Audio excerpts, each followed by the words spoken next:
May the souls of the faithful departed, through the mercy of God, rest in peace. Today's All Souls Day.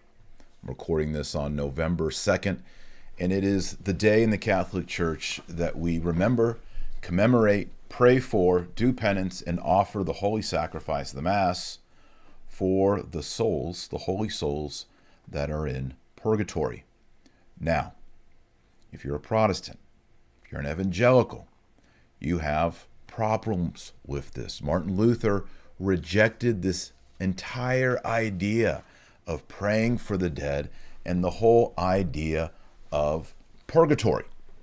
So today I'm going to give you the theology, the Bible passages on purgatory, on praying for the dead, and I'm going to give you 5 reasons to pray for the dead. Before I do, some of you might be thinking, if you're one of the evangelical doubters, you're like, okay, this is going to be interesting. But some of you might be thinking, come on, Taylor, your audience is majority Catholic. I'd say probably over 80% of the audience is Catholic. Why spend time talking about something so basic?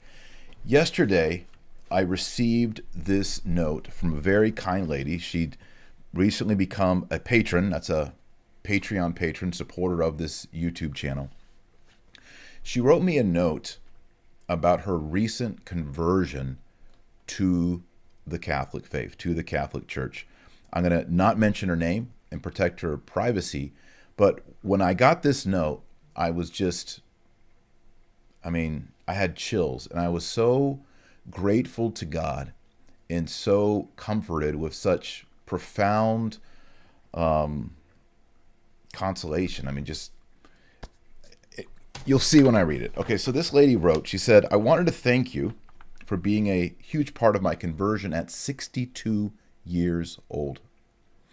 Although I accepted the sacrifice of Jesus made for me at 8 years old, and he has always been my Lord since then, I still had many unanswered questions. I made my way through the Baptist, non-denominational, and Assembly of God churches. During the downtime of 2019-2020, we stopped mainstream television and began watching mostly Catholic information on YouTube. Your videos and comments forced me to think about certain scriptures and what they truly meant.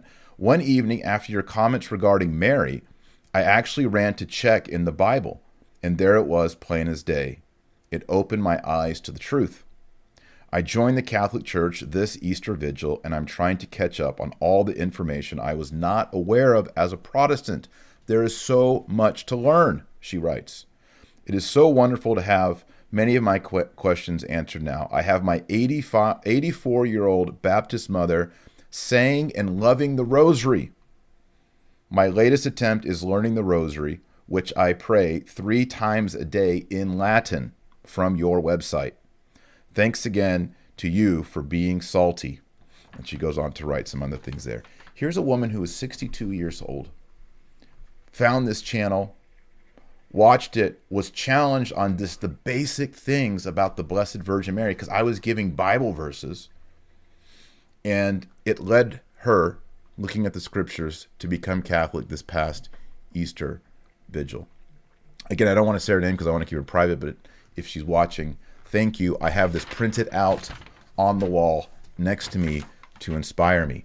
And that's what we're doing today, is we're going to something so basic in Catholicism, praying for the dead, the idea of purgatory, and we're going to break it down in Scripture.